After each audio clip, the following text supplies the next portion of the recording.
Hey guys, welcome back to Random Videos where we'll be presenting to you a detailed, comprehensive study on the tragedy of Julius Caesar by William Shakespeare. This is the official ICSE syllabus. Julius Caesar is part of grade 9 and 10 for all students who are studying in the ICSE board, and Julius Caesar plays a very important role in your board examinations. So what I'm explaining right here will be quite beneficial to you or a friend who is studying in grade 10 ICSE examinations. So if you feel that there is someone who is going to benefit from these explanations, kindly share it to them and subscribe and stay notified so that we are going to give you all the other explanations for the different parts and different scenes of Julius Caesar. We have reached Act 3, Scene 2, and guess I'll be explaining that to you today. So at this point in the story, we see that Julius Caesar has been assassinated and the crowd has been thrown in panic. We see the people running away from the capital, frightened, confused, thinking that Rome is cast in a disorder, in chaos. And hence, they don't know what to do. Even the senators try to run away, they try to escape, fearing that they will be the next victims of the conspirators. And despite all of the assurances by the conspirators, the senators are not convinced, and hence they just try to leave the scene. And in order to pacify the people, Brutus and the other conspirators decide to go out and address the concerns of the people directly. Now you see a slight change in the behavior of the people. This crowd, which was a few minutes ago confused, terrified, and fearing the end of the Roman civilization, has now gathered into a strong mob demanding answers. And this mob has gathered at the forum, the platform, the public place where people used to congregate in ancient Rome, and where the senators and other patricians, the members of the upper class of the Roman society, used to address the plebeians or the members of the lower class of the ancient Roman society. And at this point, the crowd has gathered in the forum and they are demanding in one voice that they want answers. If I quote the phrase, we will be satisfied, let us be satisfied. So that is what Shakespeare uses in the beginning of this scene. The people are demanding answers, and the people are demanding a satisfactory reason as to why Julius Caesar was killed. And Brutus assures the people that he would answer each and every question that they had for him, that he would give them the perfect reason as to why he killed Julius Caesar and the perfect reason as to why they should not criticize or condemn him for his actions. The only problem here was the crowd was too large. This was back then, ancient Rome, 44 BC, when microphones and other modern sound systems were not invented, and hence Brutus had to scream out to the masses in order to be heard. And there was a huge crowd, around 100 people or so, and hence he decides that it would be better to address the crowd separately rather than as a group. Now there are two reasons why he addresses the crowd separately. One is, if the crowd is not satisfied with his answers, a larger crowd would be able to attack him and most likely hurt him, whereas a smaller crowd could be controlled by the guards present at the capital. And secondly, having the crowd in two different places means they could communicate effectively and persuade the crowd entirely. Addressing a larger crowd who may or may not hear the voice of Brutus would be difficult to convince. And hence he divides the crowd. He says, half of the crowd you go with Cassius and he will give you an explanation, and he keeps the other half of the crowd for himself at the forum. And the people are ready and they tell each other, let Brutus speak, and let Brutus speak, let us hear him say. And hence we see Brutus climb the podium, he's on the platform, and the crowd turns silent and they all await for his words. And Brutus begins his speech with the quote by saying, "Be patient till the last, Romans, countrymen, and lovers." So he uses the term over here be patient till the last. So he says, do not jump to conclusions until I finish my explanation. Do not interrupt me while I'm talking. So he gives a command as a true orator that he was, someone who does not wish to be interrupted. We can see later on that Mark Antony doesn't make such a statement, and he answers every question which was asked by the people. This brings us the contrast between the oratorship of Brutus and the oratorship of Mark Antony, which will be significant in the later part of this scene. And he also addresses Romans with this phrase, Romans, countrymen and lovers. Now, this particular phrase might not sound striking or out of ordinary to you. Maybe it might seem a little strange because that is not the way we address people today. But if you compare it to the opening statement made by Mark Antony, he said friends, Romans and countrymen. So he uses the term friends, Roman and countrymen, whereas Brutus over here uses the term Romans, countrymen and lovers. So it's about the hierarchy of words. The first word meant what was most important to the orator. When Brutus uses the term Romans, he says that he is giving the maximum importance to the citizens of Rome, and then to the countrymen, other people of Rome, and then lovers. Whereas Mark Antony begins his speech by saying friends, Romans and countrymen, saying that he refers to the people that are his friends, equal to him, then to the people of who are living in Rome, and then the citizens. So this slight, a very subtle way of addressing the people has major consequences in making the speech convincing, which we will realize later in the scene. And you may have a question as to why Brutus addresses the people as lovers. Keep in mind, Shakespearean English is a lot different from modern English, and the term lover did not have its usual modern connotations of romance. In today's world, in today's English, the word lover is purely romantic. You use it to refer to someone who is romantically involved or in a relationship with you. But in Shakespearean English, the term lover means someone or something that you love. And it's nothing romantic, it's just purely liking. Now, there's a difference between the term friend and lover. Lover meant a friend in Shakespearean English, but it has a slight different meaning. And that is, a friend meant you consider them equal to you, whereas a lover would usually mean they are inferior to you. I can give you an example about this. You might call yourself an animal lover, not an animal friend. Now, when you call yourself an animal lover, it means that you like animals, you respect them, and you protect them and feed them. But you do not consider an animal to be your equal. You consider it as something inferior to you that needs to be protected and taken care of by you.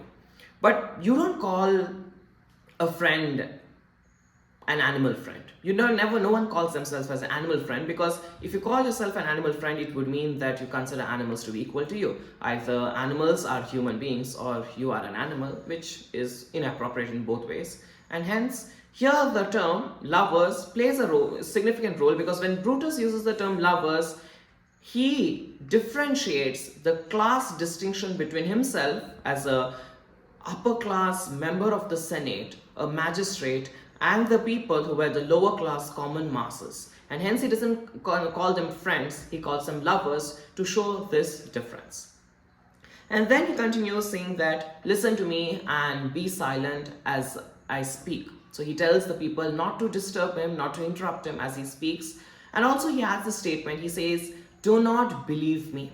He says, to paraphrase the text, he says, you may believe, censure me in your wisdom and awake your senses, that you may be the better judge.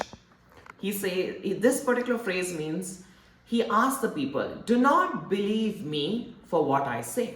I don't want you to take my word as the truth, the whole truth and nothing else. I want you to take what I say with a pinch of salt, judge it for yourself, and think whether what I said is true or not. I want you to comprehend. I want you to think about it. I want you to judge whether what I have said is the correct thing or not. So he gives an open invitation to the people of Rome to show that he doesn't want to impose his ideas upon them, but rather he is open to everyone's feelings and their own opinions. Which is kind of interesting because Brutus tries to win over the people by letting them think. A thing which was very uncommon in ancient Rome because the ruling upper class never asked for the opinion of the lower class people. And hence, when the lower class people were invited to think for themselves, they found it slightly confusing because they never had been allowed to think or give an opinion before. And then he says that many of you might be under the impression that I killed Caesar because I was jealous of him, or that I was envious of his achievements, his power, his fame. But he says that that is not the case. He says that I killed Julius Caesar because he was ambitious. He says that he was a true friend of Julius Caesar and he loved him a lot, and that Julius Caesar meant everything to him.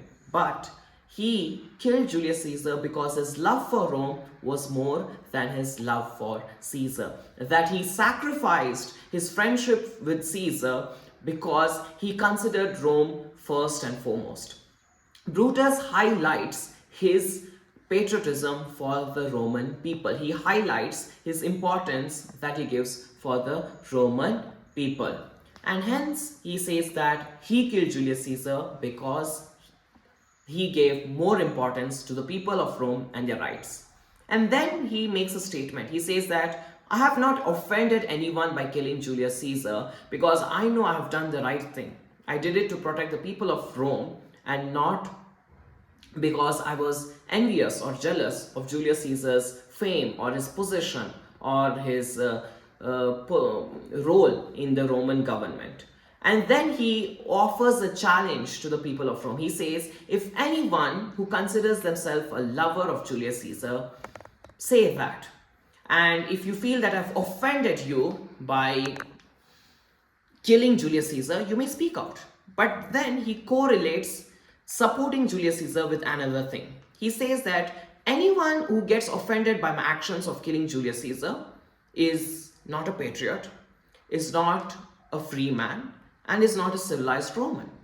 So what Brutus offers is one or two options. Option one is you support Brutus and his actions and you are a free Roman, you are a patriot, or you support option two, a supporter of Julius Caesar, which means you hated democracy and you wanted a king, which means you're unpatriotic and a barbarian, an uncivilized person. So when faced with a choice, the Roman people obviously would select option one.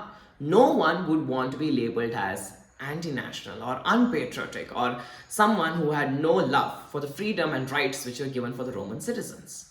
Brutus very cleverly turns the support for Julius Caesar as the same as being against Rome, which is a very interesting political tactic that is used by Brutus and which is still prevalent even in modern times.